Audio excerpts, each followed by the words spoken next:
الحمد لله نحمده ونستعينه ونستغفره ونؤمن به ونتوكل عليه ونعوذ بالله من شرور أنفسنا ومن سيئات أعمالنا من يهده الله فلا مضل له ومن يضلل فلا هادي له ونشهد أن لا إله إلا الله وحده لا شريك له ونشهد أن سيدنا وسندنا وحبيبنا وشفيعنا ومولانا محمدا عبده ورسوله صلى الله تعالى عليه وعلى آله وأصحابه وبارك وسلم. أما بعد فأعوذ بالله من الشيطان الرجيم. بسم الله الرحمن الرحيم. يا أيها الذين آمنوا اتقوا الله وكونوا مع الصادقين. وقال تعالى الذين آمنوا وكانوا يتقون. قال النبي صلى الله عليه وسلم المرء على دين خليله فلينظر أحدكم من يخالل، أو كما قال عليه الصلاة والسلام. صدق الله صدق رسوله النبي الكريم. میرے محترم بزرگ اور دوستو، اللہ تعالیٰ نے ارشاد فرمایا یا ایھا الذین آمنوا، اے ایمان والو، اتقوا اللہ، تقوی اختیار کرو، وکونوا مع الصادقین، اور سچوں کے ساتھ ہو جاؤ. تین چیزوں کا یہاں بیان فرمایا ہے. پہلے ایمان، پھر تقوی، پھر معیت صادقین. تینوں کا کمال مطلوب ہے. ایمان کا بھی کمال مطلوب ہے، تقوی کا بھی کمال مطلوب ہے، معیت صادقین کا بھی کمال مطلوب ہے. یاد رکھیں، جب تک کوئی چیز درجہ کمال کو نہیں پہنچتی اس کا پورا نفع ظاہر نہیں ہوتا. دنیا میں بلڈنگ پوری کامل نہیں ہوگی تو آپ اس سے استفادہ نہیں کر سکتے. گاڑی پوری کامل نہ ہو، اس کے 3 ٹائر ہو، چوتھا ٹائر نہ ہو، وہ کبھی چل کے نہیں دے گی. یہاں بھی ایمان کا بھی کمال مطلوب ہے. یا ایھا الذین آمنوا، اے ایمان والو. اللہ نے جو خطاب فرمایا ہے ایمان کی وجہ سے خطاب کیا ہے. اگر اس مٹی میں ایمان شامل نہ ہو تو یہ مٹی ہے، اس کی کوئی قیمت نہیں ہے. یہ قرآن مجید میں جن میں ایمان شامل نہیں ہے، جس مٹی میں، اولئک کالانعام، ان کو جانوروں سے تشبیہ دی ہے. بل ھم اضل، کہا کہ جانور تو پھر جس کام کے لیے پیدا کیے گئے ہیں وہ اپنے کام کو انجام دے رہے ہیں کہ ان سے بھی زیادہ گمراہ تر ہے. انسان کی جو وجہ امتیاز ہے وہ ایمان ہے، اور یہی ایمان جب انسان اپنے ساتھ لے جاتا ہے، بھائی یہی اس کی کامیابی ہے، یہی اس کی زندگی کا مقصد ہے کہ ایمان کو اپنے ساتھ لے کر جائے. دنیا میں ایمان کے ساتھ رہو، ایمان لے کر جائے. لیکن ایمان میں درجہ کمال چاہیے، اور درجہ کمال کب ملتا ہے؟ پیغمبر السلام نے ایمان کی کوئی تشبیہ دی ہے ایک ٹری اور درخت کے ساتھ. کہ ایمان ایک ٹری ہے، ایک درخت ہے. اصلھا ثابت فرعها فی السماء، کہ اس کی جڑ مومن کے دل میں ہوتی ہے اور اس کی شاخیں عرش پر ہوتی ہیں. ایمان نیچے سے اوپر جاتا ہے، اس کی نسبت بندے سے اللہ تعالیٰ کی طرف ہے. اس کی ابتدا بندے سے ہوتی ہے اور انتہا اللہ تعالیٰ کی ذات پر ہے. وہی اوپر سے آتی ہے اللہ کی طرف سے، اور بندے پر آ کر اس کی انتہا ہوتی ہے پیغمبر صلی اللہ علیہ وسلم سے. اور ایمان بندے سے شروع ہوتا ہے، اللہ کی ذات پر جا کر مکمل ہوتا ہے، وہاں جانا ہے. اصلھا ثابت فرعها فی السماء، یہ اللہ تعالیٰ نے ایمان کے درخت کی لمبائی چوڑائی بتا دی. کیسا درخت چاہیے، ایمان کا درخت کیسا ہو، اس کی جڑیں مومن کے دل میں ہوں. جب مومن کے دل میں اس کی جڑیں گھس جاتی ہیں تو حدیث شریف میں آتا ہے، بخاری شریف کی حدیث میں، کہ جب ہرقل نے ابو سفیان سے پوچھا تھا کہ آیا ان میں کوئی مرتد ہوا ہے اس دین سے ناراض ہو کر سختۃ لدینہ، تو نے کہا لا، کہ اتنی ماریں کھانی، اتنی تکلیفیں، اتنی دقتیں، لیکن کوئی ایک شخص بھی ایسا نہیں ہوا جس نے کلمہ چھوڑ دیا. تو اس نے تبصرہ کیا، وہ تورات انجیل کا عالم تھا، پہلی کتابوں کا حافظ اور عالم تھا. اس نے کہا کذالک الایمان، یہی ایمان ہے، حین تخالط بشاشۃ القلوب، کہ جب اس ایمان کی بشاشت دل میں گھس جاتی ہے نا، پھر دنیا کی کوئی طاقت اس کو ایمان سے نہیں پھیر سکتی. یہ کمال ایمان ہے. اصلھا ثابت، جڑیں دل کے رگ و ریشے میں اس ایمان کی گھس گئی، اور اس کی شاخیں کہاں گئی؟ فرع فی السماء، عرش تک پہنچ گئی. پیغمبر السلام نے ایک ٹری اور درخت کے ساتھ، قرآن مجید نے بھی درخت سے تشبیہ دی کہ ایمان ایک درخت ہے جو مومن کے دل میں اگتا ہے، یہاں سے اگتا ہے، پھر اس کا درخت بڑا ہوتا ہے، پھر اس پر پھل آتا ہے، فروٹ آتا ہے اس کے اوپر.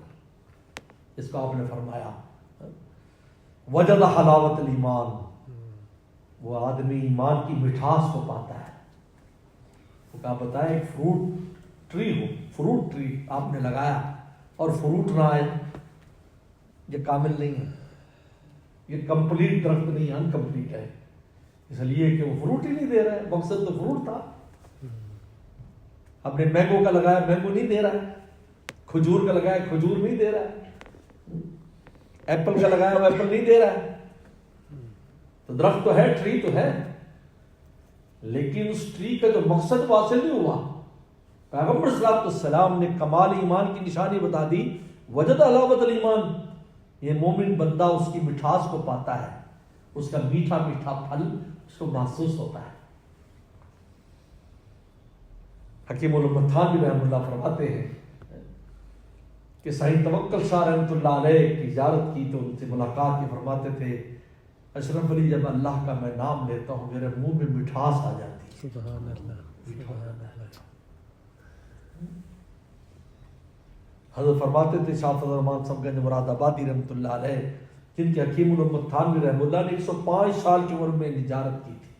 حضرت کی 105 سال عمر تھی، حضرت تھانوی رحمۃ اللہ حضرت جامع العلوم کانپور میں ہوتے تھے.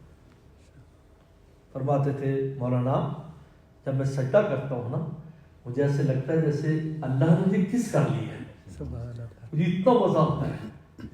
حضرت گنگوئی رحمۃ اللہ علیہ سجدے میں پڑ جاتے تو وہ جو شاگرد اور مرید ہوتے خادم، وہ کہتے تھے شاید حضرت کا انتقال ہو گیا، اتنا لمبا سجدہ. کہتے حضرت ہمیں تو ڈر خوف ہو گیا کہ آپ شاید وفات پا گئے، ہل ہی نہیں رہے، اتنا لمبا سجدہ. کہا کہ جب میں سجدہ کرتا ہوں اور مجھے یہ احساس ہوتا ہے کہ میں اللہ تعالیٰ کے قدموں میں میرا سر ہے، خدا کی قسم اٹھانے کو دل نہیں چاہتا. یہ علاوت ایمان نہیں ہے، ایمان کی مٹھاس ہے. اس لیے امام ابو جمرہ بہت بڑے محدث ہیں، وہ کہتے ہیں اگر تمہیں محسوس نہیں ہوتی، میرے شیخ بھی فرماتے تھے اگر تمہیں مٹھاس محسوس نہیں ہوتی تو تم بیمار ہو، ورنہ ایمان تو میٹھا ہے، آپ کو محسوس ہونا چاہیے، آپ کو فیلنگ ہونی چاہیے. اس کا مطلب ہے کہ ہمیں ملیریا بخار ہے، جس کو ملیریا بخار ہو جائے تو اس کی زبان میں کڑواہٹ ہوتی ہے، اس کو اگر ہم مٹھائی سویٹ دیں گے کہ یہ سویٹ کڑوی ہے، سویٹ کڑوی نہیں ہے، اس کی زبان کڑوی ہے. اگر مجھے آپ کو اس کی مٹھاس محسوس نہیں ہو رہی ہے، ایمان کی مٹھاس، اٹ مین کہ گناہوں کا ملیریا ہمیں چڑھا ہوا ہے، جس کی وجہ سے ہماری زبان میٹھی چیز کو کڑوا محسوس کر رہی ہے. ایمان تو میٹھا ہے، اس پر تو میٹھا پھل آتا ہے. وجد حلاوت الایمان. میرے مرشد شاہ کی مقتدر صاحب رحمۃ اللہ علیہ خود فرمایا کرتے تھے، یہ فارسی میں حضرت کے شعر حضرت کی کیفیات کو بتاتا ہے.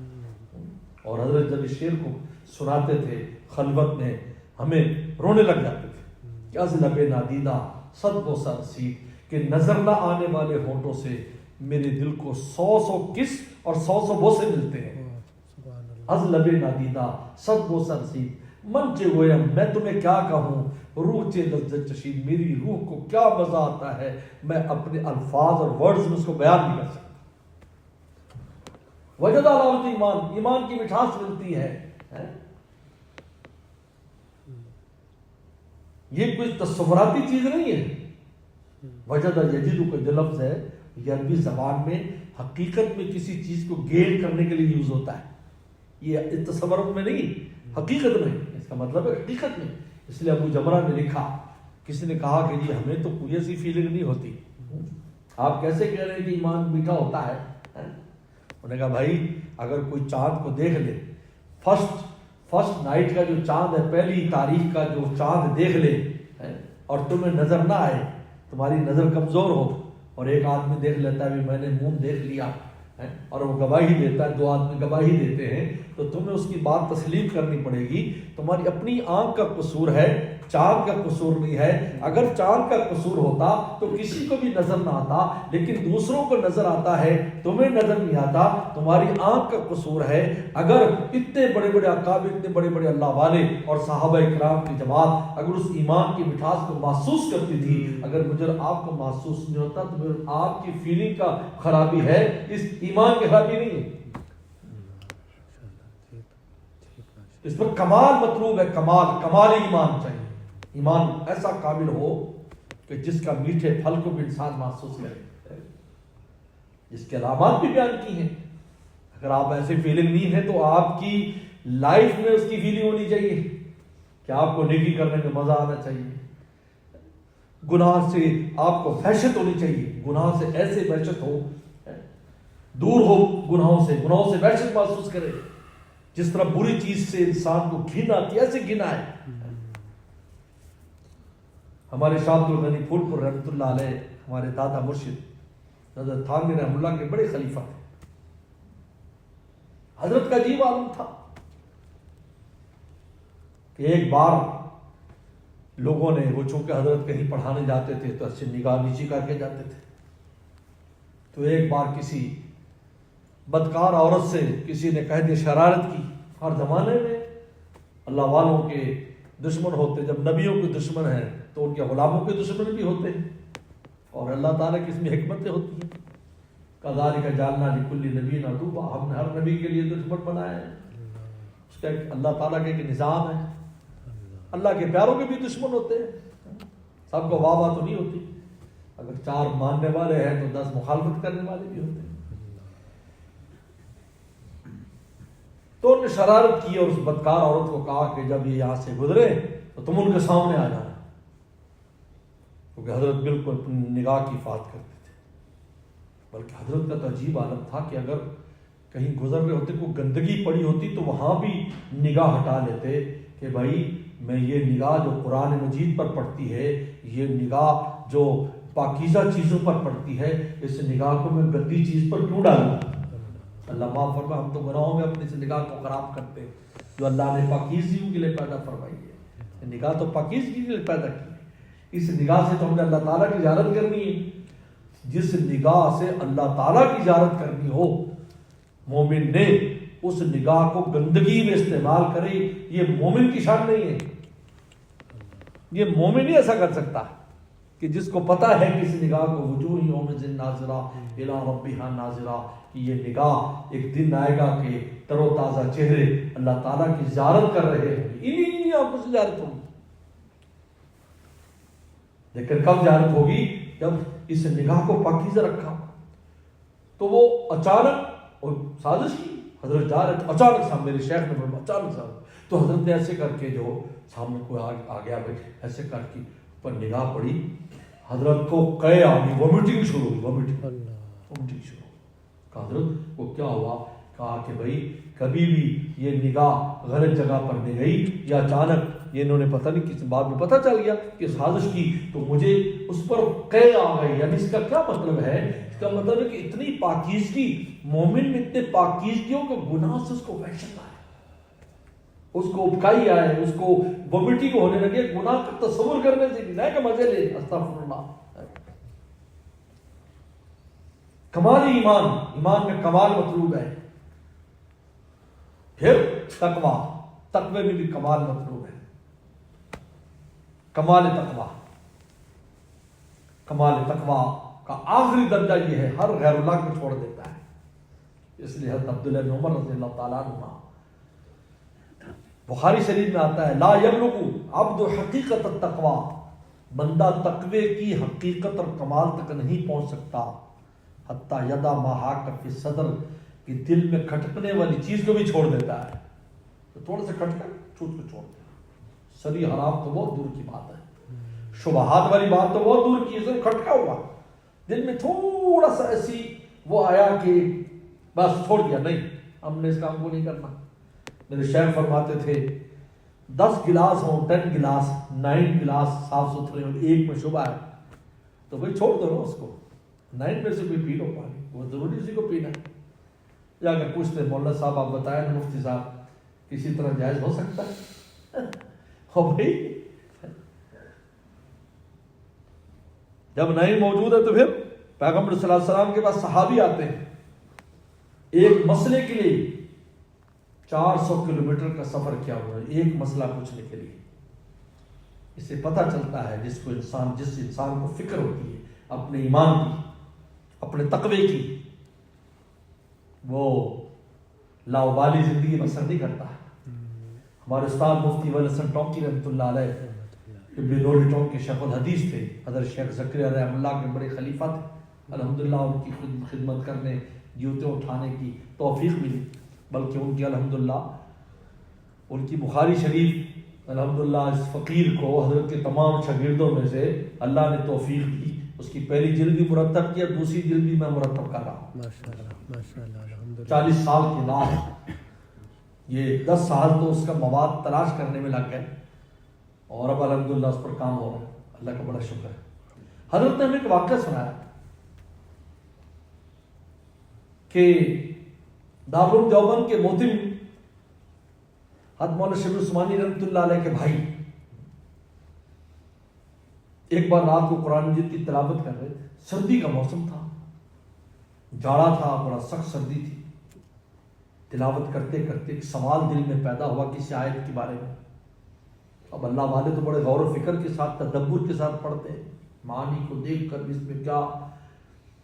تو دل میں ایک سوال پیدا ہوا تو اس سوال کے لیے انہوں نے تفاسیر دیکھی، جو تفاسیر موجود تھی، ابن کثیر دیکھ لی اور رازی دیکھ لی، بڑی بڑی تفسیریں، لیکن وہ سوال حل نہیں ہوا.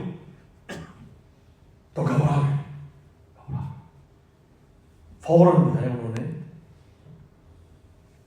رضائی لحاف، بلیکٹ جو لحاف ہے جو ہمارے وہاں استعمال ہندوستان میں، وہ لحاف اوپر لیا، لاٹھی ہاتھ میں لی اور لالٹرن جو ہوتی ہے نا لالٹرن وہ اپنے ہاتھ میں لے لی اور رات ہی کو گنگو شریف سفر کیا جو 20 مائل پر تھا. 20 مائل سواری نہیں، پیدل چل پڑے اور کسی شاگرد کو بھی اٹھایا. سو رہے تھے، اساتذہ بھی سو رہے تھے، شاگرد بھی سو رہے تھے. حضرت چپکے سے نکلی اور جا رہے.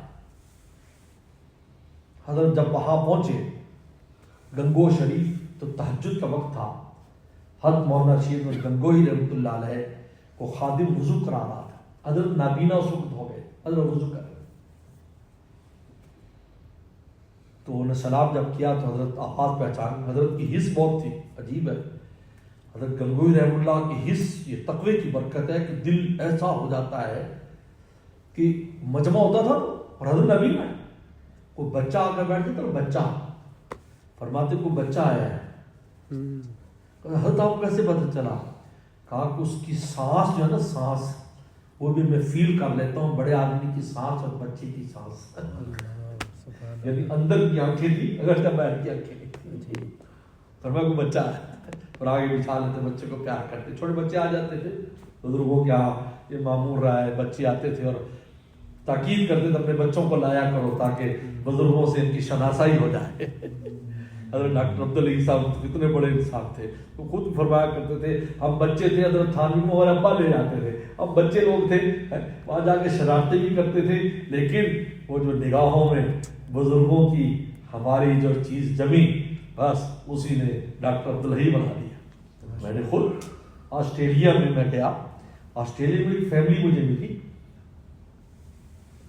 انہوں نے بتایا کہ یعنی عجیب بات ہے، وہ گھر کی جو خاتون تھی اس نے بتایا کہ ہم قریب تھا کہ ہم مرزائی اور قادیانی ہو جاتے، قریب تھا، قادیانیوں نے ایسے ہمیں تویل کی اور ایسے وہ کیا کہ قریب تھا کہ ہم قادیانی ہو جاتے۔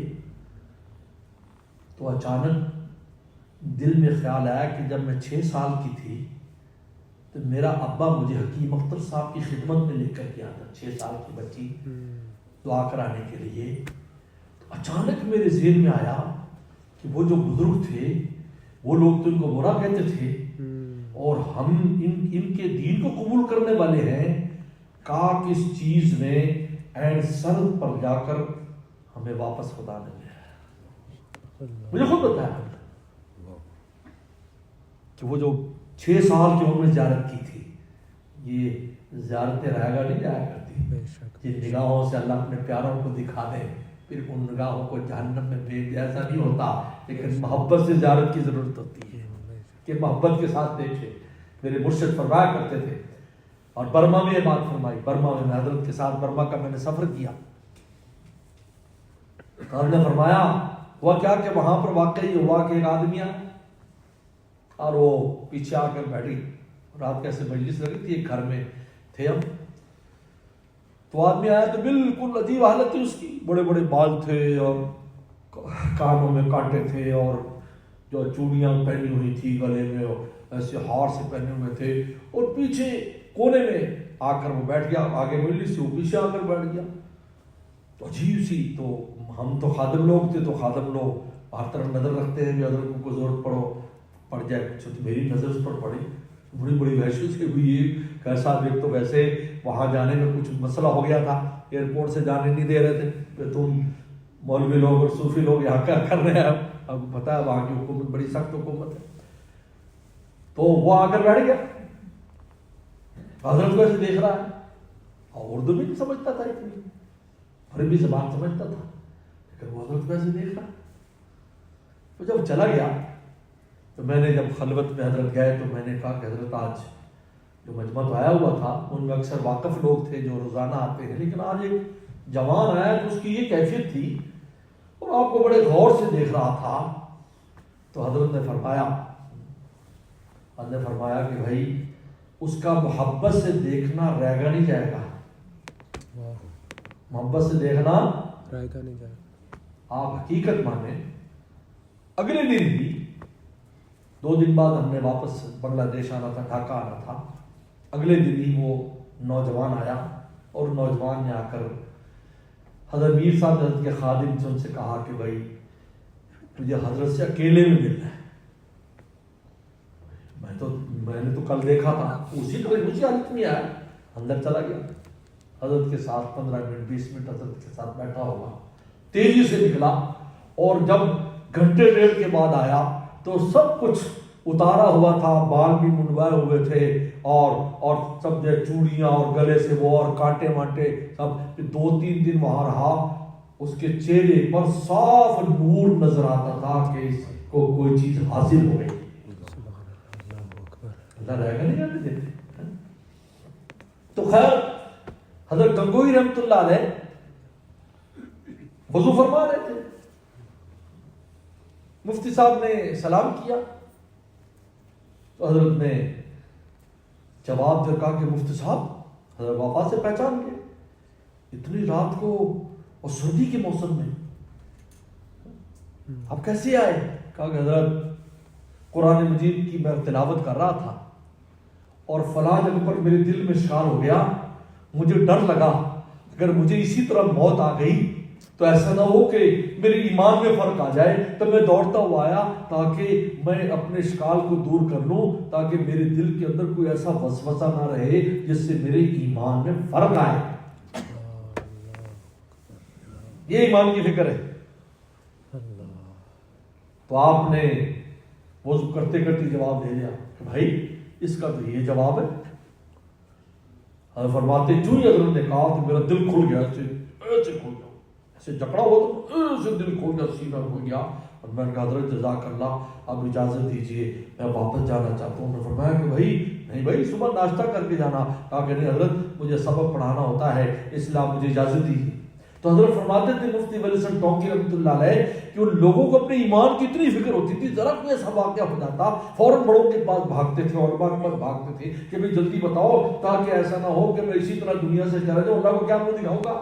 آج تو ہمارے دل میں کیا کچھ پل رہا ہے کیا کچھ پڑا ہوا ہے دل کیا ہے یہ گندگی کی ٹوکری بنا ہوا ہے. ہم نے پرواہ بھی کبھی نہیں کی کہ اس کی صفائی کا کوئی انتظام کریں کسی کے پاس جائے کسی کی صفائی کرائے. تو میں کر رہا تھا کہ وہ صحابی اتنا طویل سفر کر کے آئے وسلم کی خدمت نے کہا کہ حضرت میں نے ابھی شادی کی. تو کسی ایک کالی عورت آئی کچھ دن کے بعد انہوں نے کہا میں نے تم دونوں کو دودھ پلایا. میں نے اپنے والدین سے پوچھا لڑکی کے والدین سے پوچھا بھائی اس عورت کو جانوں گا میں تو نہیں جانتا. ایسا کوئی قصہ نہیں ہوا کہ بچپن میں سے دودھ پلایا تم لوگوں کو میاں بیوی کو سب دودھ پلاؤ. تو نے کہا حضرت مسئلہ یہ ہو گیا ہے اب میں پریشان میں آپ کے پاس آیا میں کیا کروں. دیکھو بات تو ہو گئی نا بات تو ہو گئی چھوڑ دو کوئی اور شادی کر لو کوئی اور شادی کر لیں کون سی کمی ہے نہ اس کو مردوں کی کمی ہے نہ تمہیں عورتوں کی کمی ہے فارغ ہاں چھوڑ دو بات کر دی بات ہو گئی. اب یہ بات یہ شبہ لوگوں کی زبان پر بھی آئے گا اور تمہارے دل میں بھی کھٹک پیدا کرے گا. عبداللہ بن عمر رضی اللہ فرماتے ہیں لا یبلغ عبد حقیقت تقوی کہ بندہ تقوی کے کمال کو نہیں پہنچ سکتا حتی یدا ما حق فزر کہ دل کی کھٹک کو بھی چھوڑ دے. سری آرام چیزیں تو بہت دور کی بات ہے جہاں دل پہ کھٹک پڑے اس کو بھی چھوڑ دیتا ہے. لیکن میرے مرشد فرماتے تھے شاہ کی مختار صاحب رحمۃ اللہ علیہ کہ آج ہم نے اپنے دل کو ٹرک تولنے والا وے مشین بنائی جس پر ٹرک تولتے ہیں.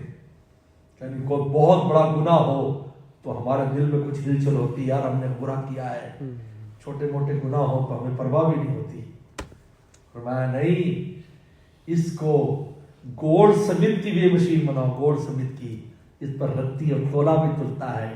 ایسا اپنے دل کو بناؤ کہ اگر تھوڑی سی بھی بے قاعدگی ہو جائے اور اللہ تعالیٰ کی ناراضگی کا چھوٹا سا کام بھی ہو جائے تو دل پریشان ہو جائے جب تک رو رو کر ان کو منا نہ لے چین نہ پائے.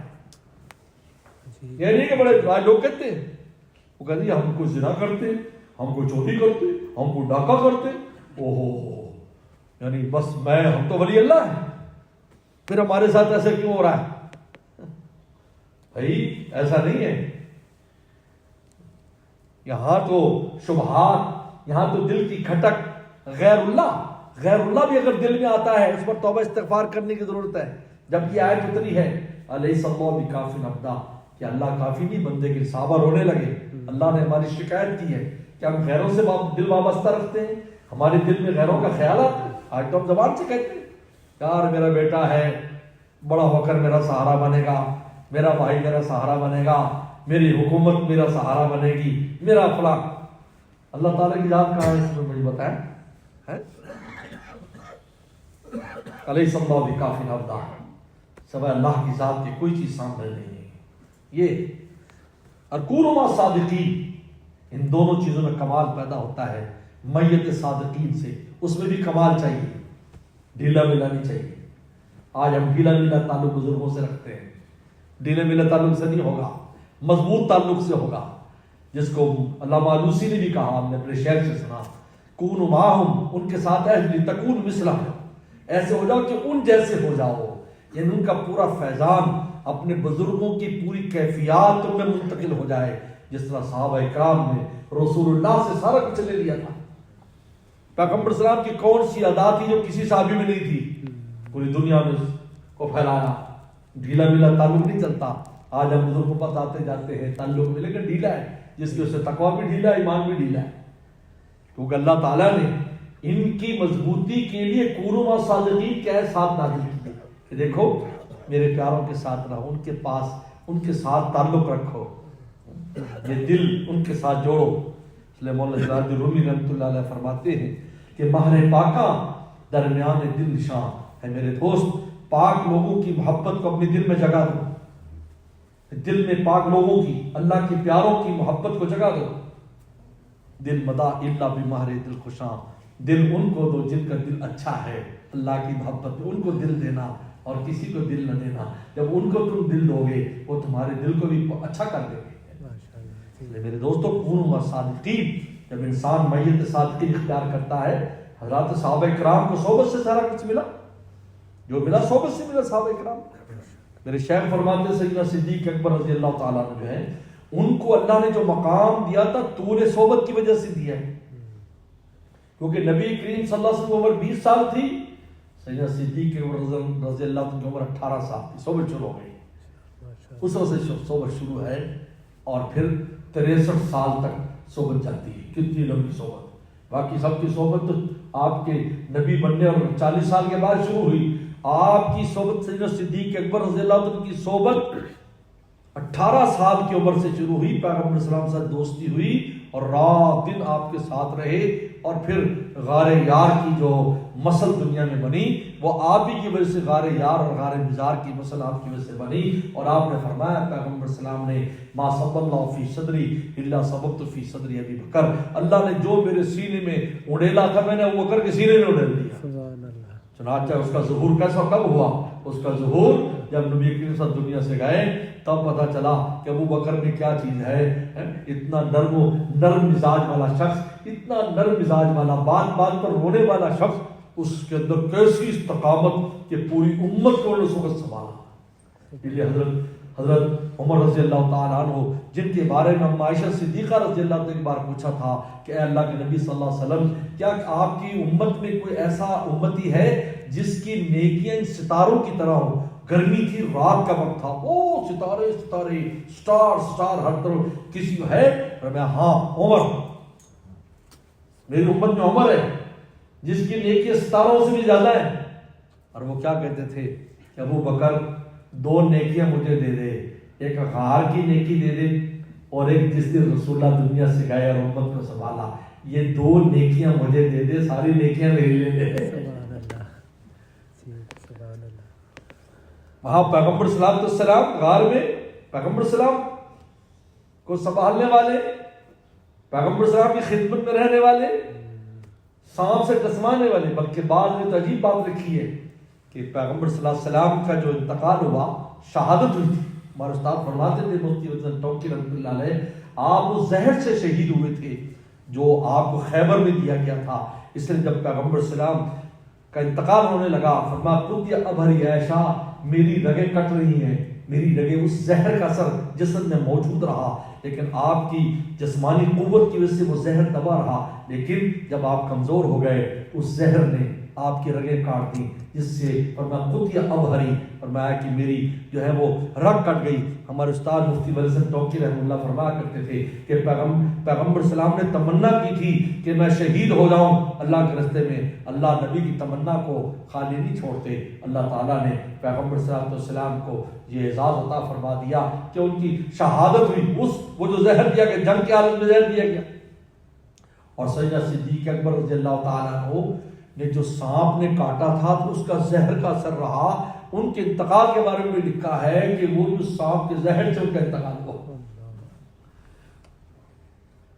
تو میرے دوستو، سیدنا صدیق اکبر رضی اللہ تعالیٰ عنہ کی طول صحبت سے جو استقامت پیدا ہوئی، امت کو سنبھالا، آپ دنیا سے گئے، امت کو سنبھالا آپ نے۔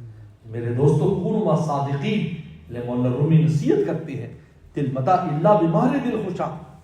تو تینوں کا کمال مطلوب ہے، ایمان کا بھی کمال مطلوب ہے، تقوی کا بھی کمال مطلوب ہے، میت صادقین کا بھی کمال مطلوب ہے، تب جا کر انسان کو منزل حاصل ہوتی ہے، تب جا کر انسان کا دل اس چیزوں کو محسوس کرتا ہے، پھر نماز میں، روزے میں اور حج عمرے میں، تلاوت میں، ہر جگہ اس کو پھر وہ کیفیت نصیب ہوتی جس کو پیغمبر فرماتے ہیں انت عبد اللہ کا انک تراہ، تو اللہ کی ایسی عبادت کر گویا کہ تو اللہ کو دیکھ رہا ہے۔ فَإِن لَمْ تَكُنْ تَرَاهُ فَإِنَّهُ يَرَاكَ، اگر تو نہیں دیکھ رہا تو اللہ تجھے دیکھ رہا ہے۔ یہ احسان کی کیفیت پر اس کو نصیب ہو جاتی ہے۔ اللہ مجھے آپ کو عمل کی توفیق عطا فرمائے۔ وآخر دعوانا ان الحمد للہ۔ اللهم لك الحمد كما انت صلى على محمد كما انت وفق بنا كما انت لو انك انت التقوى والمغفرة ربنا ظلمنا انفسنا وان لم تغفر لنا وترحمنا لنكونن من الخاسرين اللهم انا نسالك الهدى والتقى والعفاف والغنى اللهم احسن عاقبتنا في الامور كلها واجعلنا من خزي الدنيا وعذاب الاخره اللهم ارنا الحق حقا وارزقنا اتباعه وارنا الباطل باطلا وارزقنا اجتنابه يا حي يا قيوم برحمتك نستغيث اصلح لنا شاننا كله ولا تكلنا الى انفسنا طرفة عين اللهم واقعة كواقعة الوليد یا اللہ ہمارے ایمان کو ایمان کامل فرما اپنی رضا کامل نصیب فرما کمال تقوی ہمیں نصیب فرما اللہ کمال معیت صادقین ہمیں نصیب فرما یا اللہ اپنے اولیاء صدیقین میں ہمیں شامل فرما ہمیں بھی ہمارے گھر والوں کو بال بچوں کو قیامت تک آنے والی نسلوں کو بغیر استحقاق کے اولیاء صدیقین میں سے فرما اپنے ولیوں اور دوستوں میں سے فرما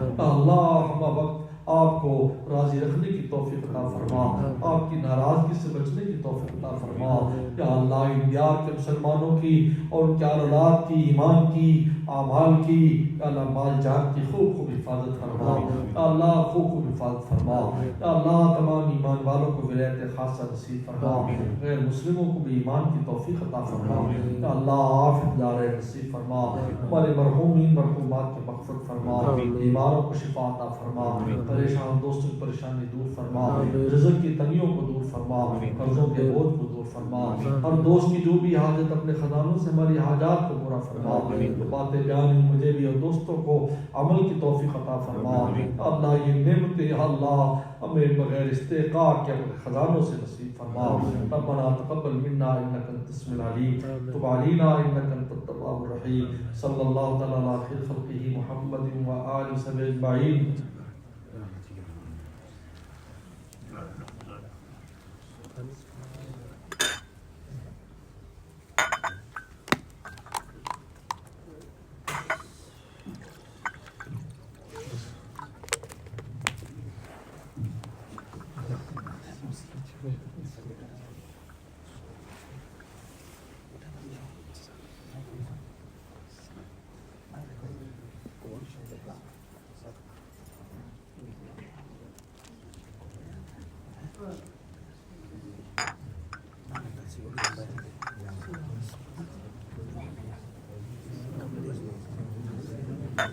Thank you.